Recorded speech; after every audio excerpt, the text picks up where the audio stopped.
इसके बाद हम एक और एग्ज़ाम्पल ले लेते हैं। लेट सपोज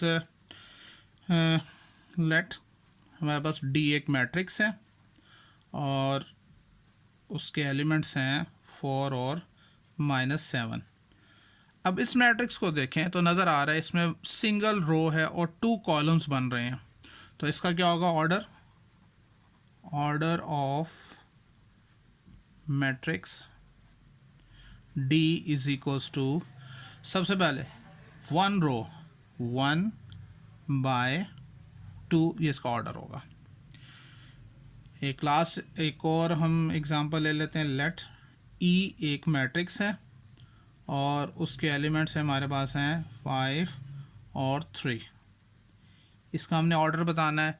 इसमें 2 रोज़ हैं और सिंगल कॉलम है, तो फिर order of matrix E is equals to, सबसे पहले रोज़ बतानी है। तो रोज़ कितनी है? 2 रोज़ हैं, 2 बाय, और फिर कॉलम्स कितना? सिंगल कॉलम 2/1 इसका ऑर्डर होगा। तो इस तरह से एक जनरल कॉन्सेप्ट जो सा है ऑर्डर का, वो मैंने आपको बताया। अच्छा, इसके बाद जो सा है हमने जो यहाँ पे डिस्कस करना है, नेक्स्ट टॉपिक है हमारा इक्वल मैट्रिसेस। नेक्स्ट जो हमारा टॉपिक बनता है इक्वल मैट्रिसेस। इक्वल मैट्रिसेस क्या होते हैं? 2 मैट्रिसेस एक दूसरे के इक्वल कब कहलाएंगे? उसमें हमें 2 बातें याद रखनी है। नंबर 1, इसमें नोट करने के लिए हमारे पास 2 बातें हैं कि इन दोनों बातों का होना ज़रूरी है। Number 1, order should be same. Order should be same. याद रहे कि जिन 2 मैट्रिसेस के बारे में हम बात कर रहे हैं उनका ऑर्डर सेम होना चाहिए। Number 2, corresponding element should be equal. Corresponding elements should B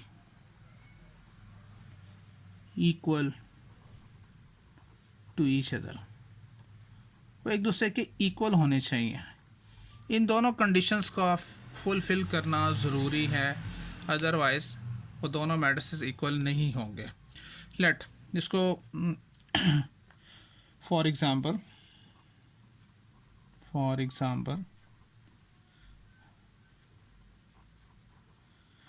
अच्छा देखिए, लेट हमारे पास ये मैट्रिक्स है, उसके एलिमेंट्स हैं 5, 7, 2, -3।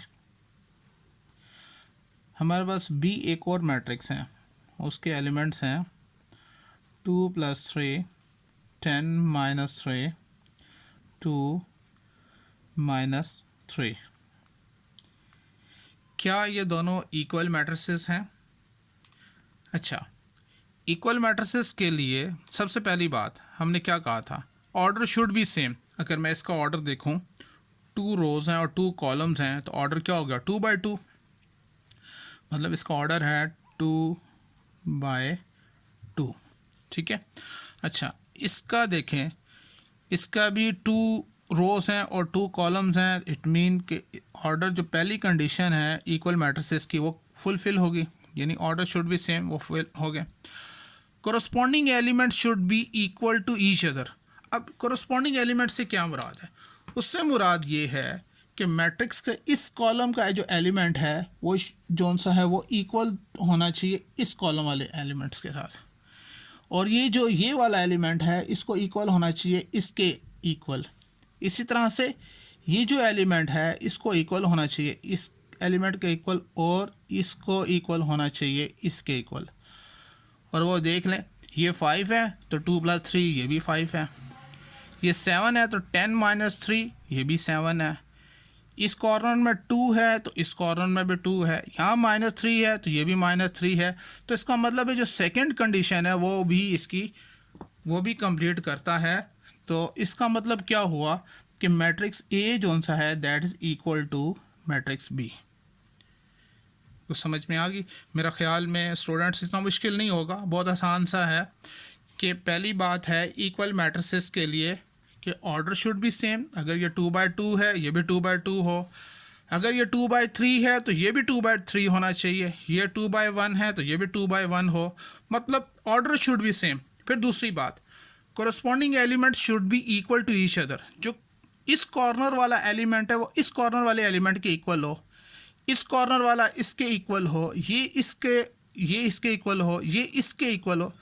अगर एक भी एलिमेंट जौन सा है वो अगर सेम नहीं है तो वो इक्वल मैट्रिसेस नहीं कहलाएंगे।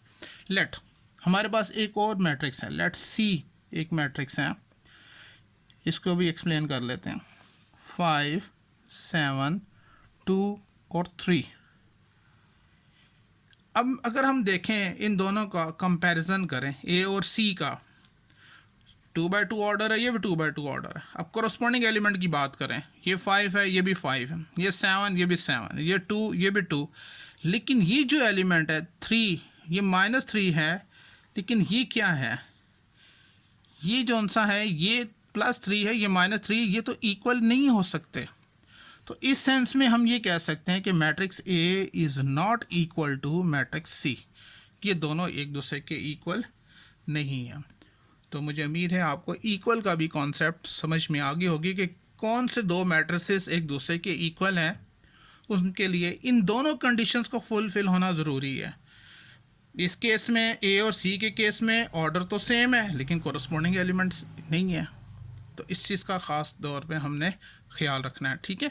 उसके बाद आगे नेक्स्ट देखते हैं।